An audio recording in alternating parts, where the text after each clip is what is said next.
Assalamualaikum warahmatullahi wabarakatuh. Selamat datang di channel Bidantara Mona Lisa. Di video ini saya akan menjelaskan tentang soal-soal P3K Kebidanan tahun 2024.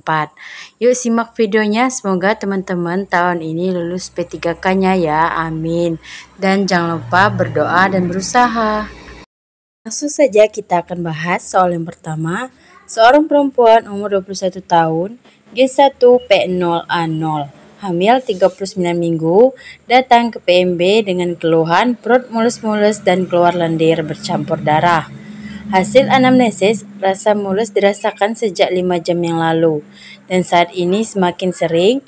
Hasil pemeriksaan, keadaan umum baik, tekanan darah 120/70 mm hidrogonium, nadi 88 kali per menit, tinggi fundus 32 cm, kepala sudah masuk 2/3, kontraksi 3 kali 10 menit selama 42 detik, DJJ 130 kali per menit, pemeriksaan dalam porsio lunak tipis, pembukaan serviks 8 cm, selaput ketuban positif, presentasi kepala, ubun-ubun kecil di depan, penurunan HOT3.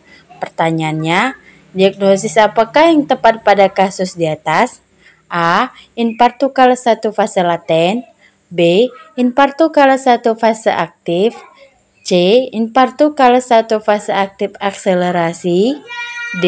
Infartu kala 1 aktif deselerasi. E. Infartu kala 1 fase aktif dilatasi maksimal. Silakan teman-teman menjawab terlebih dahulu.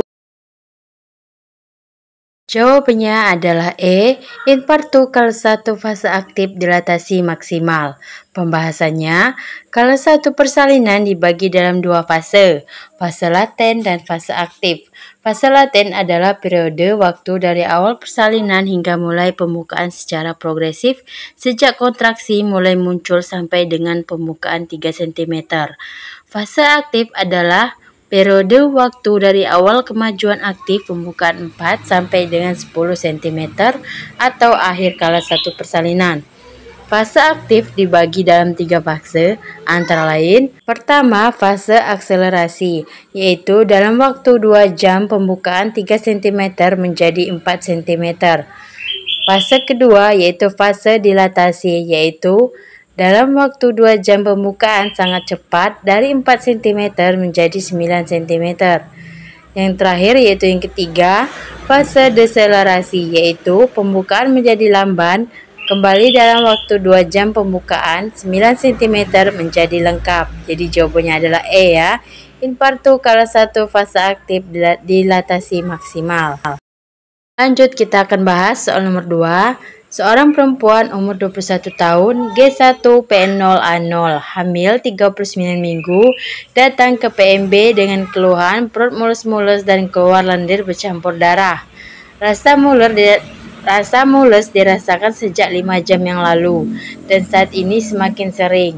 Hasil pemeriksaan, keadaan umum baik, tekanan darah 120/70 mm hidrogonium, nadi 88 kali per menit, tinggi fundus 32 cm, kepala sudah masuk 2/5, kontraksi 4 kali 10 menit selama 45 detik, DJJ 130 kali per menit teratur, pemeriksaan dalam porsio lunak tipis, pembukaan serviks 8 cm, selaput ketuban positif, presentasi kepala, HOT3.